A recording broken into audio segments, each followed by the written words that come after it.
Hello and greetings from the Tennessee World Affairs Council. Welcome to Global Nashville with Karl Dean, our first webinar of the year.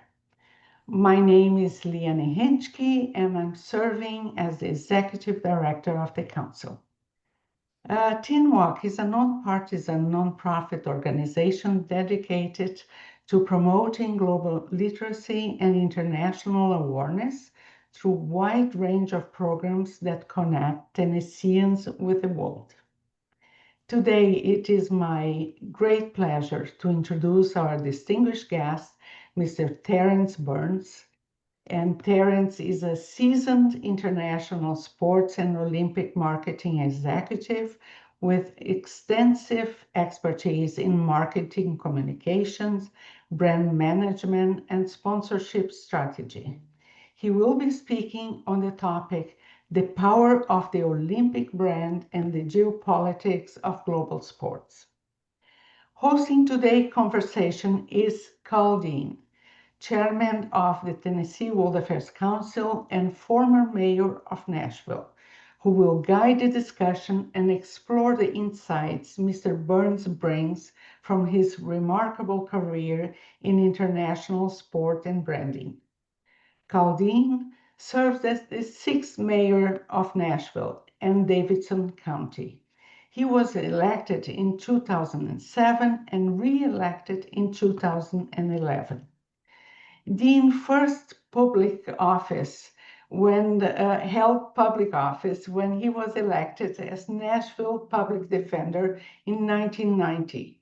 He was re-elected in 1994 and 1998. He served as Metro Law Director from 1999 to January 2007 when he resigned to run for the office of mayor. Karl Dean taught at Belmont University and now teaches at the Vanderbilt Law School. I thank you both as well as the participants of today's webinar. Let me introduce to our speaker of today. Terrence Burns is a seasoned international sports and Olympic marketing executive with over 30 years of experience in marketing communications, brand management, and sponsorship marketing. As the chairman and owner of T. Burns Sports Group LLC, based in Nashville, Tennessee, he specialized in global sports consulting, working with high-profile clients such as the International Olympic Committee, United States Olympic and Paralympic Committee, and bids for major events like the Salt Lake City 2034 Winter Games, Saudi Arabia 2034 FIFA World Cup, and Doha 2030 Asian Games.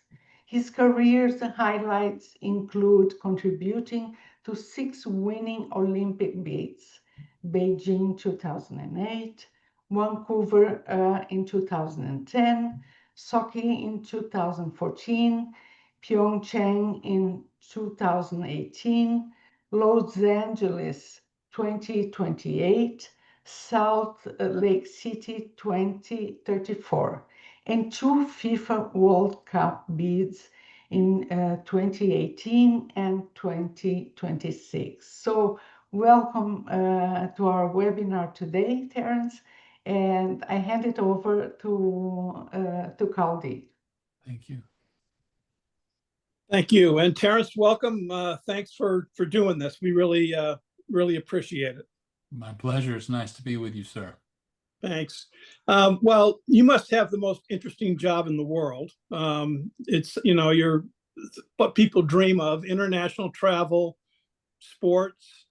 How do you beat that? Just tell us a little bit about your background. I mean, where are you from and how are you educated and what did you start out doing?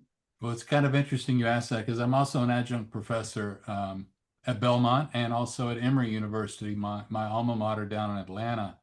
And I get asked that question, I think, every semester by students, phrased similarly the way that you did. And the reality is I'm a failed dentist. I went to Emory to be a dentist, and organic chemistry changed my life because I made a D and they decided I should go to the business school. I wasn't particularly keen on business, wasn't exactly a star student. So when I got out of Emory Business School, I went to work for Delta Airlines. And I had the honor of being a janitor for the first 2 years at Delta, cleaning bathrooms and stripping paint off of airplanes. And I stayed there 15 years and worked my way up to be a director of international marketing for the Olympics. So it's an interesting route to take to get to what I did. I didn't really begin with an idea to be in sports. I at Delta worked in international marketing and sales. I'd got my MBA in international affairs and business, and got sent to Germany for a while to help buy Pan Am. Then I got sent to Russia in 1992 for a period of time. I'll say that right after the fall of the Soviet Union, and worked for Delta there. Came back and they didn't really know what to do with me, Karl. So they said, "Would you like to manage the Olympics? It's coming to Atlanta." I said, "Sure, yeah, I'll give it a shot." And I fell in love with it. And I fell in love with the ethos and the philosophy of the Olympic brand and the movement and what it stood for. I think it's a 3,000-year-old philosophy that people don't really understand. We think about it as sport, and it's really not about sport. And so right after those games were over, I resigned from Delta, much to the chagrin of my parents, after spending 15 years there and finally, catching a little bit of the golden ring, and went to work for the International Olympic Committee in Lausanne, Switzerland for about 5 years. And I decided it was time to try to be an entrepreneur. So in around the year 2000, I went out on my own and have worked with cities and countries bidding on the Olympic Games. I've worked with sponsors who are sponsoring the games or companies who want to be sponsors of the games. I work for individuals who maybe are running for the presidency of the IOC at times. So it's an interesting mix. I've had two companies with 20, 30, 40 people in them, and now I'm a one-man band. I kind of like that. Yeah. Why? How are you in Nashville? I was born in Nashville, and I'm a unicorn. So I left, pardon me, I left Nashville in 1966. My father was transferred to Orlando, Florida. He worked for the John H. Harlan Company. They used to print checks, those things that people used to use to pay bills. And we went to Orlando. My dad was open a plant down there. And then in 69, they transferred him to Atlanta, where I stayed for the next 50 years. And so in 2019, I moved to Santa Fe, New Mexico for a while just to try it, and I loved it. I loved being there. I didn't like living there. And we decided after COVID to move, and our house sold like everybody's in about 20 seconds. And I didn't know where to go. And my daughter actually said, "Dad, your mother is one of 11 siblings, and you have this huge family in Tennessee that you've never seen. So why don't you try going back to Nashville?" And we love it. Absolutely adore it. Oh, that's great. That's great. So you run, would you call yourself a consultant, or Yes, how sir. would you? Yeah. Some people like to be called advisors because consultants have bad names. It depends on the client, but yeah, I'm a consultant, and work with mostly government entities or corporate entities. If it's countries or cities bidding on the Olympic Games, it's one of two things. It's either government, which is in a totalitarian state like China or Russia or Kazakhstan, or I was just the chief marketing officer for 2 years for the LA 2028 Olympic bid, where I spent a lot of my time in LA, and that was a private affair. In the United States, the government really has nothing to do with either the bidding or the hosting of the Olympic Games. Yeah. Well, let's talk about the Olympics to start off. I mean, I know you do some other sort of organized events like that, but how does the Olympic selection process work? I mean, who decides, and what's the criteria, and how do you get yourself in the running if you're a city? Yeah, that's a great question. Right now, it's in a state of flux. We have a brand new president of the International Olympic Committee, first non-European, non-male ever. Her name is Kirsty Coventry. She's from Zimbabwe, and she was elected in March of this year. And she has decided she wants to change the bid process. The old bid process, I've worked on 13 or 14 Olympic bids, believe it or not, um, 6 of which were victorious, which is Hall of Fame numbers, not to boast a little bit. But that old process was kind of a beauty show process. And I got involved accidentally. I left the IOC, and China immediately hired me to help them pursue the 2008 games. So it was in the year 2000. And the Chinese were very adept at preparing and technical and functional things. They weren't very good at messaging and communications and branding and marketing. So part of my job and my partner at that time was to help them sound and look international. But the games typically used to be awarded every 7 years in advance. So every 2 years there would be this campaign, and the IOC would choose a city, and they would have 7 years to prepare for the games. And the way it works is the National Olympic Committees around the world decide if they want to put a city forward or not. Like in our case, it would have to be United States Olympic and Paralympic Committee, which is based in Colorado Springs, Colorado. Um, for the LA experience, they ran an internal process here in the U.S., and they actually chose Boston. And I went to work for Boston for about 4 months, and it was a terrible bid. It blew up for a lot of reasons. And LA was there to say, you should have chosen us all along. So Yeah. they took LA. And you enter into a race, basically. It's a campaign. And we were 5 or 6 cities in the beginning. And since the Sochi Games, which I also did from a blank piece of paper to writing Putin's speech at the very end, since the Sochi Games, since the Russians, in their typical fashion, spent over $50 billion building a region and a city to host the games, that became the number in the media's mind, in the consumer's minds, on what you needed to spend to host the games, even though that's incorrect. So you started seeing a drop off of Western cities vying for the games. And referenda began taking place in Europe, especially in Western Europe, and taxpayers were saying, we don't want the games because they cost $50 billion, which is erroneous. So even the LA bid cycle, we started out with 5 or 6 cities, and it just ended up with LA and Paris sticking in.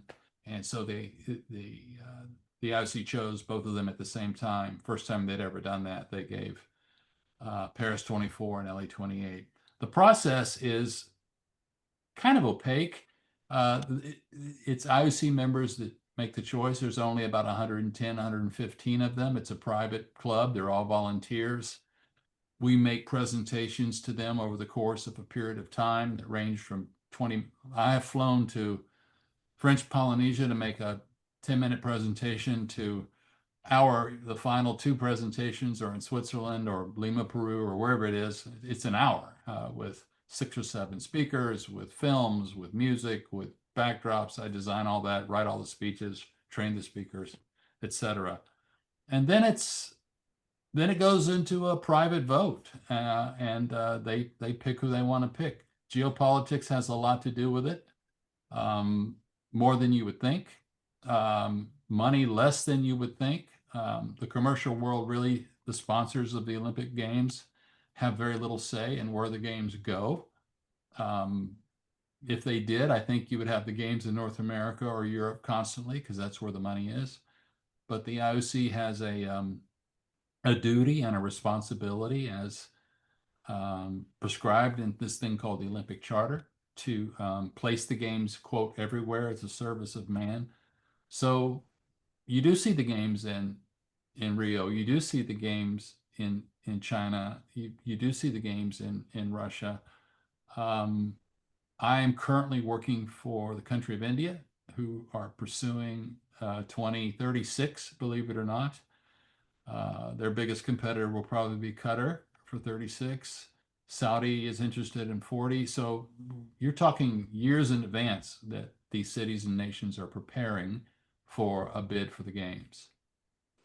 And I guess from a casual observer, when I look at it, I think, well, it was in North America, so it's got to be next time. It's got to be Asia, or it's got to be Europe, or maybe goes to Australia or some other part of the world. Mm-hmm. I mean, is there that sense that you got to keep moving it around different quadrants of the world with each next game?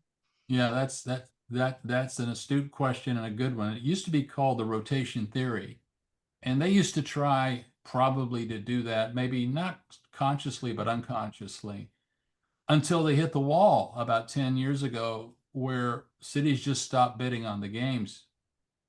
The last big brouhaha was for the 2012 games, which London eventually won, and we held that. Our final presentations were in Singapore, and if I'm not mistaken, it was Moscow, for whom I worked at the time, which was the worst Olympic bid ever. It was character building. Moscow, Paris, Madrid, London, and there was one other. They all run together. But think about, 5 of the greatest cities on the planet vying aggressively to host the Olympic Games. It's a great platform, and the IOC really never understood how to use that promotionally. It was amazing when I would work for these cities, and the IOC had all of these constraints as to what we couldn't do, what we couldn't say, what we couldn't promote, when in fact, Olympic sponsors spend an inordinate amount of money on an event that only happens 17 days every 2 years, winter, summer, winter, summer. So you've got these tent post events with nothing happening in the troughs. The bid cities process was just a great story, and media loved it. You had these great cities that wanted the games, and for them to say, here's why we want the Olympic Games, it was tailor-made for the IOC. They're not an marketing organization. They never really understood the opportunity there. And as we all know, there was graft, there was problems, even with the Salt Lake City 2002 bid crisis. So they just went back to this draconian methodology that was very opaque, and they wouldn't let IOC members visit cities anymore, highly restricted what cities could do. I think you're going to see it swing back to a little bit more of a promotional opportunity. Somewhere in the middle probably is the answer. When you say there's limitations on promotional activities, is the Olympics concerned that the cities are going to just use it as a tourism thing, or just totally selling themselves to the world as a place to do business, or what's the concern there? I think the concern there is 2 things. One, messaging. They want to make sure that everybody is on message with the Olympic brand, and that's not always the case. They want to make sure that you're not denigrating your competitor. You're not allowed to talk about your competitor in a competitive way that would be considered negative. 3, scale. Some countries have a lot of money to spend on this, and some do not. So they're trying to level the playing field, but in doing so, they're hobbling everybody. You could create a set of rules which were consistent in terms of resource allocation, et cetera, for everybody. But you also have a place like Russia maybe competing with a Western capital. They're going to approach it pretty differently, rules or no rules. So the IOC, what it tends to try to do is guarantee parity and equity in the race. And that means you just dumb it down and make it kind of ridiculous for everybody. Yeah. When we look at it in the United States, I think we tend to think of it as being the cities are the ones that are competing, because it's almost like the mayor becomes the champion for the city, or the mayor. I guess sometimes the mayor's lukewarm because there's political risk. There's a lot of money involved, and it's going to be all consuming. And then other places in other countries, is it more the country than the city, or is it, how's that handled? Exactly. You're exactly right. If you think about a U.S. mayor getting behind an Olympic bid, That's 9 years before the games take place. The bid is 2 years, and then if you win, then it's another 7. So that mayor and or his party probably won't be around in Right. 9 years. And so you're making commitments. You have to sign guarantees. The guarantees are really around things like security, waste management, things like that. It's not revenue guarantees in the US. The US is uniquely different from anywhere else in the world in that our Olympic Games are purely private. The government, you, me, the only thing that we would pay for the games in LA, a portion of our taxes would go to the security budget of the games because after 9/11, security budgets for Olympic Games exploded 1,000%. Everything else, for example, in LA, their budget for those games is about $7 billion. That's the operating budget for 17 days of the Olympic Games. They'll get around 1.5 billion from the IOC, roughly, from sponsorship and broadcast.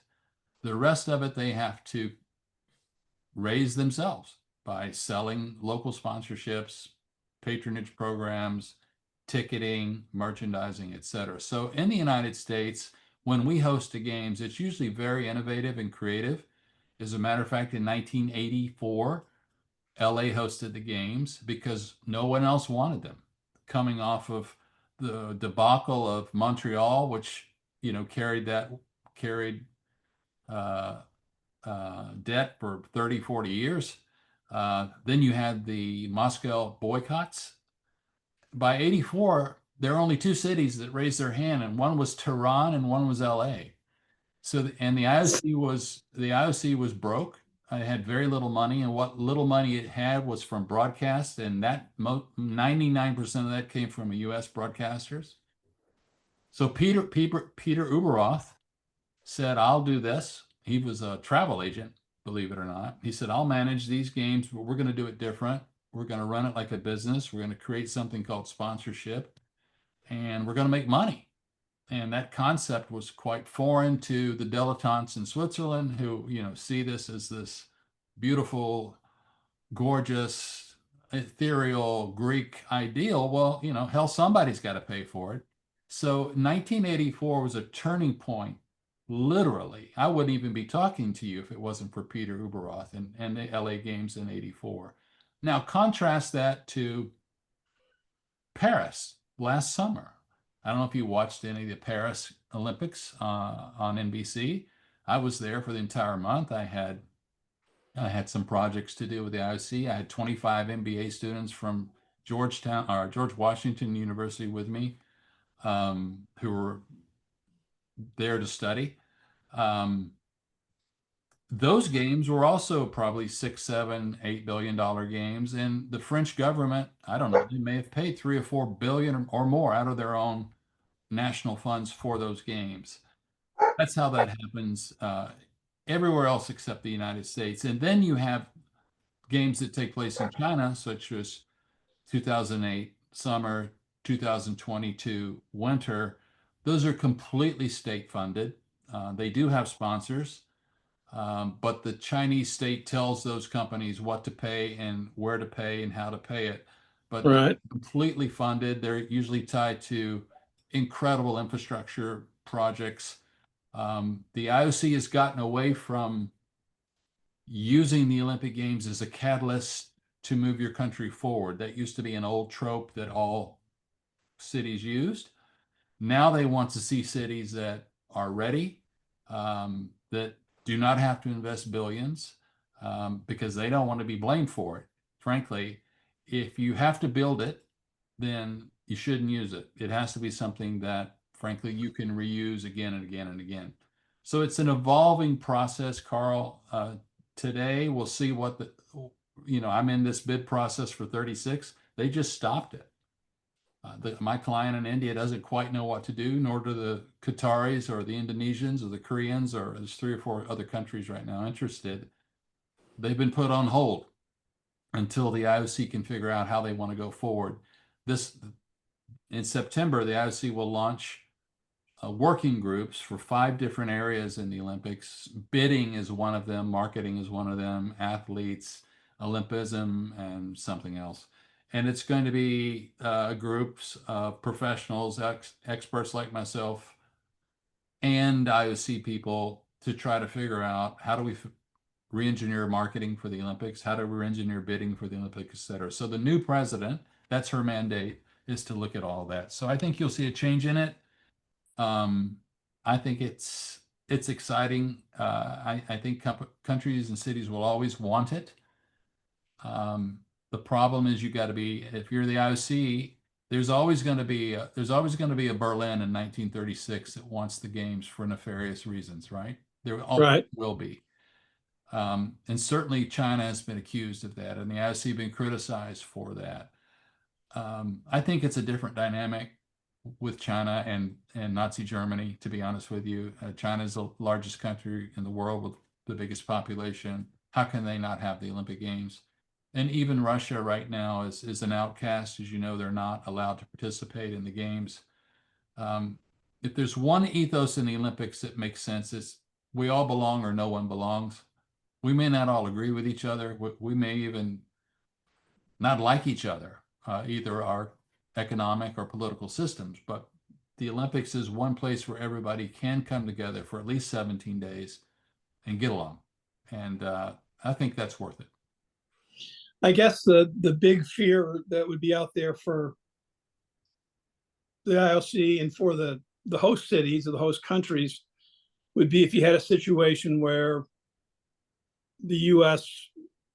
after the Afghanistan invasion boycotted the Moscow Olympics. Correct. And if you have a major walkout from major countries, I think that would be potentially devastating. Boycotts to me are even more devastating than doping. The doping issue they can deal with. You're typically chasing it. Technology. The dopers are better than the catchers. That's just the way it is. But they keep blood and urine samples now 20 years, and we're catching people who doped in the London Games and taking things away from them. So doping is something that's manageable. Transgender issues are being managed now. Nobody knew what to do last year or year before. Now they are. But this issue of boycotts is the only number one, the only thing it really hurts is athletes. It hasn't been used in a long time. For Beijing 2022, the US government chose not to send any governmental representatives to the games as you normally would. You know, the president would go or the vice president would go or senators would go. They sent a group of people to Sochi, led by Billie Jean King, and I briefed her, because of Putin and Russia's anti-gay laws that they passed in 2013. So it's definitely used to say that sport and politics are separated is naive.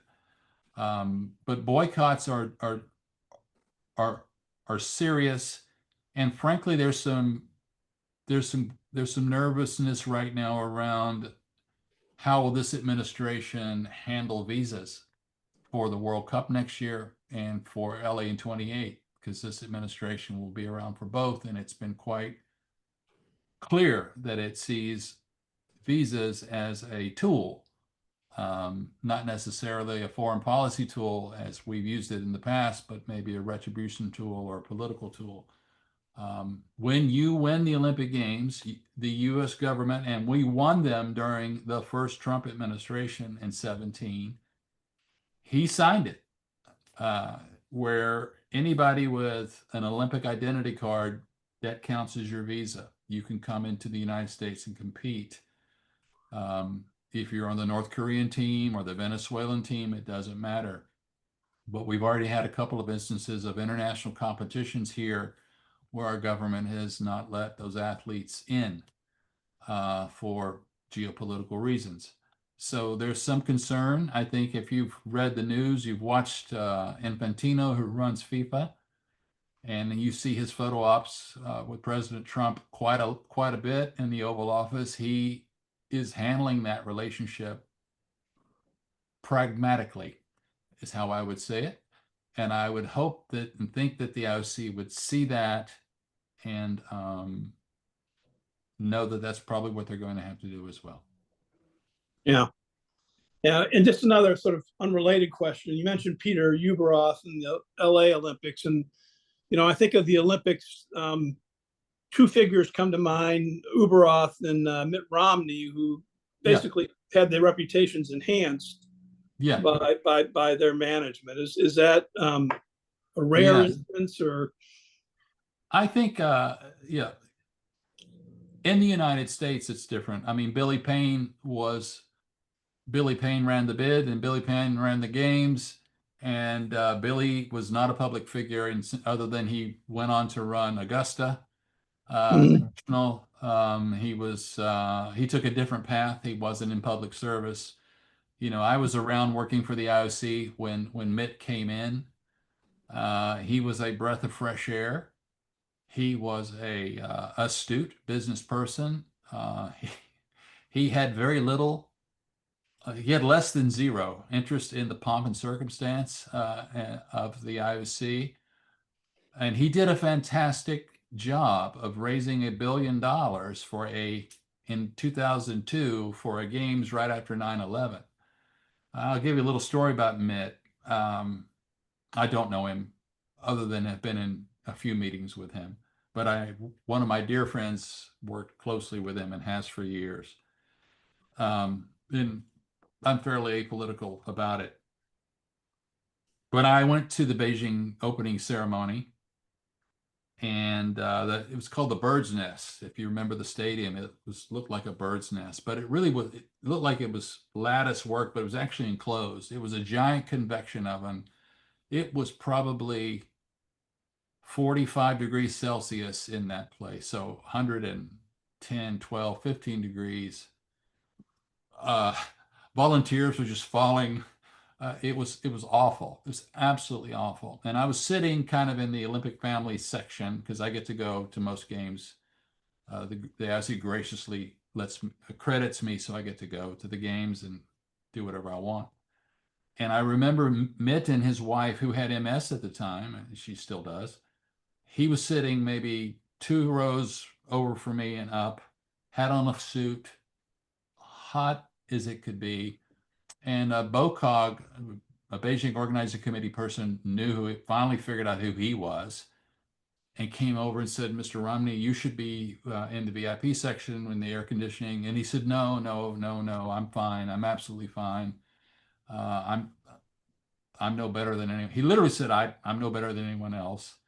And he whispered something to his wife, and you could tell she wasn't in distress, but she wasn't comfortable. And so finally, they got 2 other people, and they literally had to drag Mitt to an air-conditioned place. I think that says a lot about him.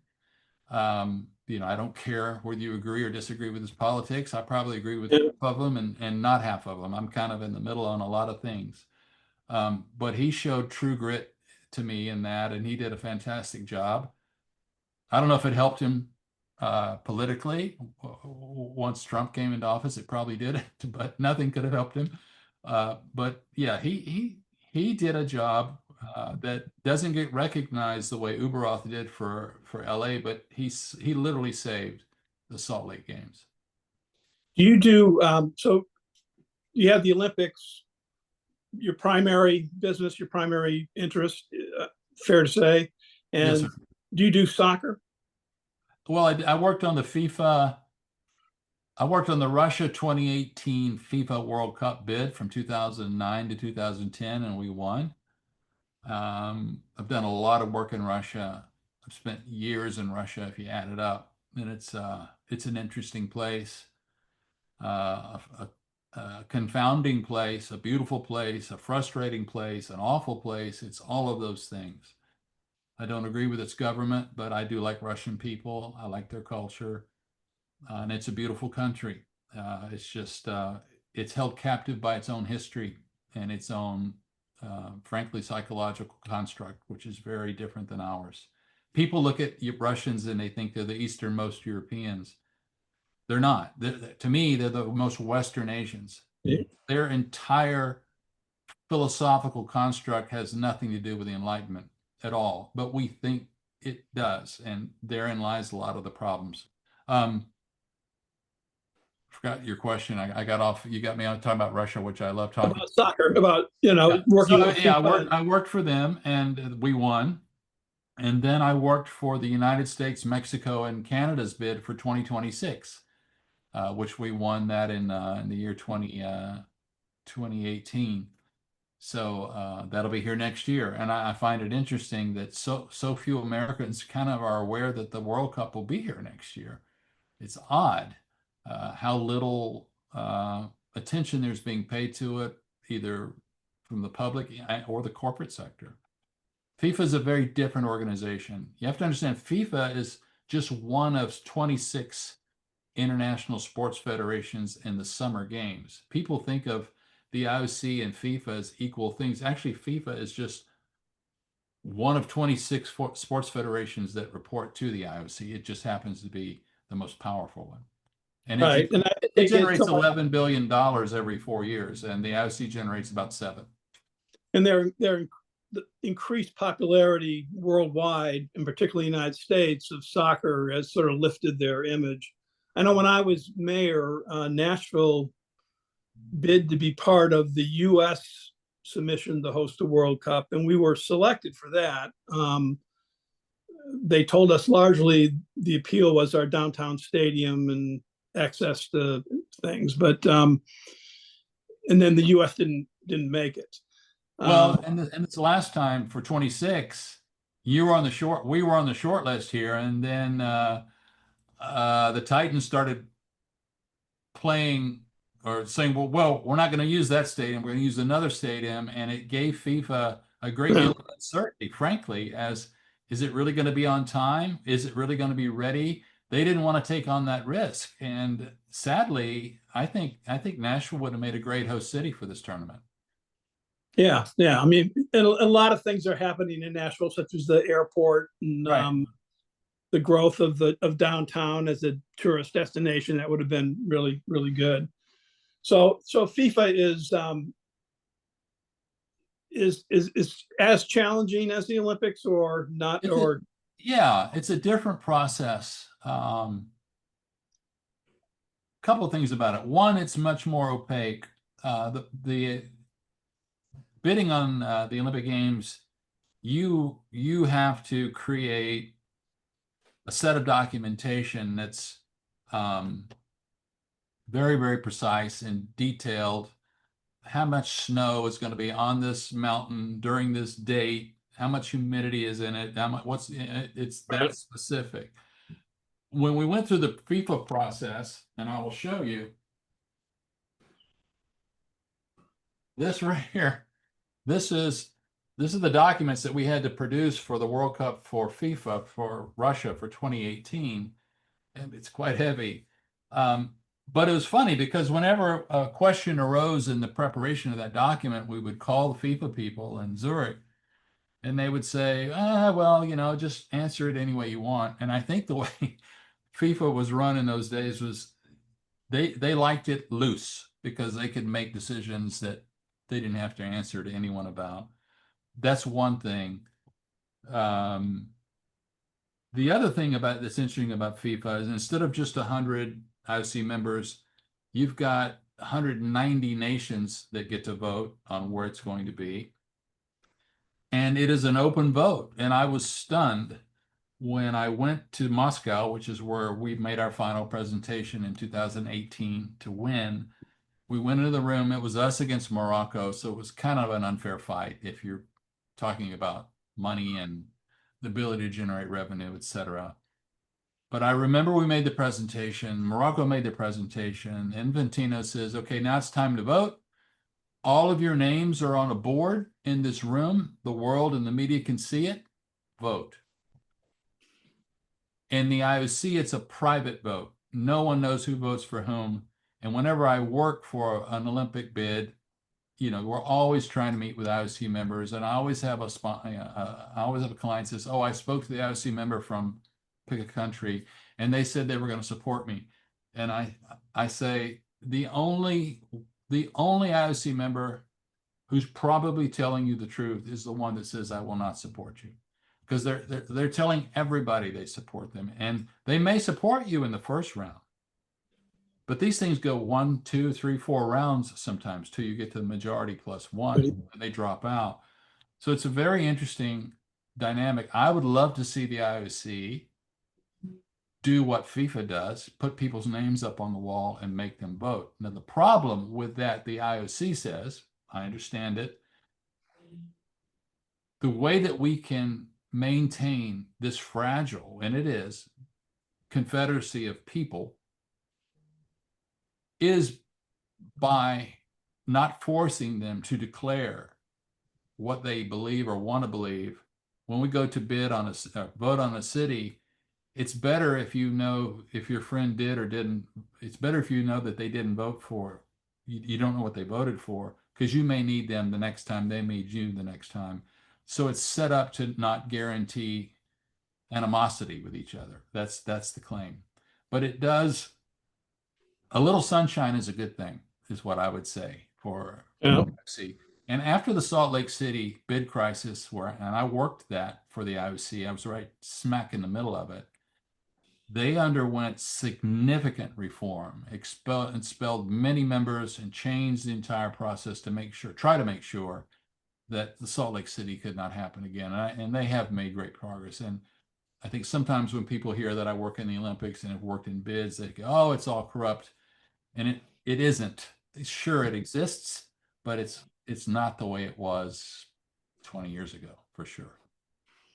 Is there any other geopolitical concerns you see? And I use the word concerns, I mean considerations that go into the decisions or considerations that go into the bids that we haven't talked about. I mean, I would think there'd be, as you try to get away from, I guess you call it whose turn it is next, that there are parts of the world, the Middle East, Indonesia, you mentioned, the fact, Iran in 1984, that was pre-Khomeini, that was a different time. It was.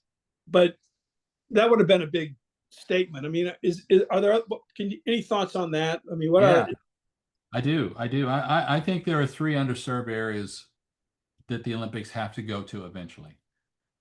One is Africa. Cape Town is bidding for 36. I don't know if they're ready or not.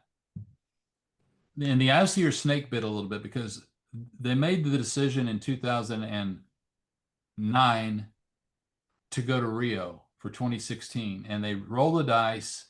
Never been to South. That's an area where we have to be. We've never been there. The youth of South America deserve it. That's all great, but they neglected to think, can they actually pull it off? And I was there for those games every day. We'd wake up in the morning, not sure we would have an Olympic Games by the end of that day. That's how difficult Rio was. And the IOC came out of there with singed eyebrows and became very risk averse, as they should. But Africa needs the games. The Middle East needs the games. Arab youth need to hear what the Olympics are really about. Now, the question is, where would you have it? Now, Qatar wants it because they've had the World Cup and they think they've got enough money to do whatever they want. I'm not sure that the Olympic Games in a place like Qatar is the message that the IOC wants to send, but now there's another player in the Middle East that wasn't really there 10 years ago, and it's called Saudi Arabia, and they have aspirations. It's a much bigger country. It might make more sense for it to go there. I had a plan that no one ever bought into. I wanted to do a Olympic Games in the Middle East that was multi-country. I wanted to have the Gulf states. I wanted to have Israel. I wanted to have Iran. Wrestling in Iran is like a religion. Why couldn't you do that? Why couldn't something like Saudi, as much money as they have, subsidize the whole thing? You can have the opening ceremonies in Riyadh. You could have the closing ceremonies somewhere else. You could have swimming in Israel. You could, that is a utopian way of looking at it, but that's how I do look at it. And I would think if I were the IOC and really wanted an Olympic Games in the Middle East to mean something, why would you just put it where the richest people are? Why wouldn't you do it that way? So that's another one. And then the third one to me is the subcontinent in South Asia, from India all the way to Malaysia, Indonesia, that they have to go there sooner or later as well. And I'm trying to work with the Indians on their message and their brand. And I know what to write, I know how to do it. But at the end of the day, the IOC have to be convinced that there's no operational risk. I can make it sound beautiful. Frankly, I've helped many cities win that maybe shouldn't have won because I know how to make it sound pretty. Right. I think the IOC now are more attuned to risk, and India has its own issues. I think that they can overcome it. I think that they'll be ready, but our job is to convince the Olympic movement that the risk is not there. So those are the areas I think that still need the games. I guess is there ever any discussion of Athens as just, as the originator of it all, is ever going back there? Or? Well, they were there in 2004, as you know, and those were great games. They were really fun. It was tough financially for Greece for a lot of reasons. It wasn't just the games. It was a tough time for Europe in general in the early 2000s, right, as you recall. And Greece spent a lot of money. It was a great deal of pride, of course. They were highly, highly upset that Atlanta got 96, which would have been the Centennial Games. The first games were in 1896. 1996 was the 100th anniversary. Greece thought they had it. Billy Payne and his team snuck in and won it because they just did a better job bidding. Yeah, I think it'll go back to Athens someday. There are detractors who say, why don't you just leave it in Greece? Well, that sounds great until you tell a country every 4 years you have to mount a $7 to $10 billion enterprise and figure out how to pay for it. That makes no sense. right. And also, the Olympics are meant to be everywhere. They're designed to go all over the world and inspire people and inspire young people, especially in different regions. So I think leaving it in one place, it would wither and die. Yeah. Okay. Liani, do we have any questions? Not really. I think people were so much paying attention to everything. So we don't have any question. And if you may continue, that's fine. All right, thanks. Well, I mean,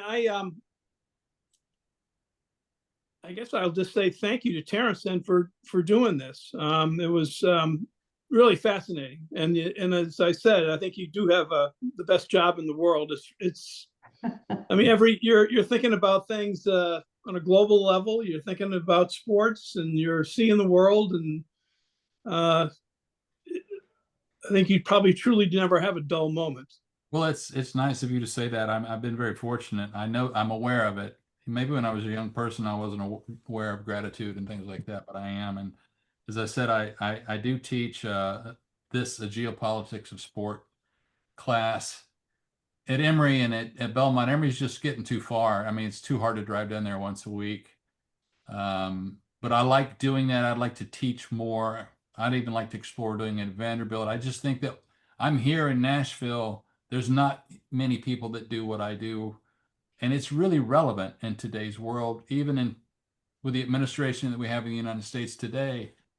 It's all we talk about in my business and in the world of global sport. How is that going to affect the next iteration? So it's an honor to be with you, and I really appreciate you having me. Enjoy Maine, and maybe I'd love to see you when you come back to Nashville. Have a cup of coffee. Sure. Well, again, thank you. I was fascinating to hear about what you do. Thank you, sir. And thank you to our viewers. And I would encourage you to go to the TNWAC page and see about our different programs we have. We have a whole series of great speakers coming up in the next few months, and I encourage you to come in person to see them. Thank you so much, Terrence and Karl, for this exciting conversation. It's amazing your experience, Terrence. And of course, we will be in touch for other opportunities. Thank you, sir. The program will be archived and available on TNWAC.org. And I would like for our viewers to consider becoming a member or a donor supporting the Council to carry out its mission to all programs on global affairs. The summer fall 2025 Distinguished Speaker Series is already on our website. Please check the outstanding speakers we have prepared for you. Thank you all and goodbye for now. Bye. Bye. Thank you.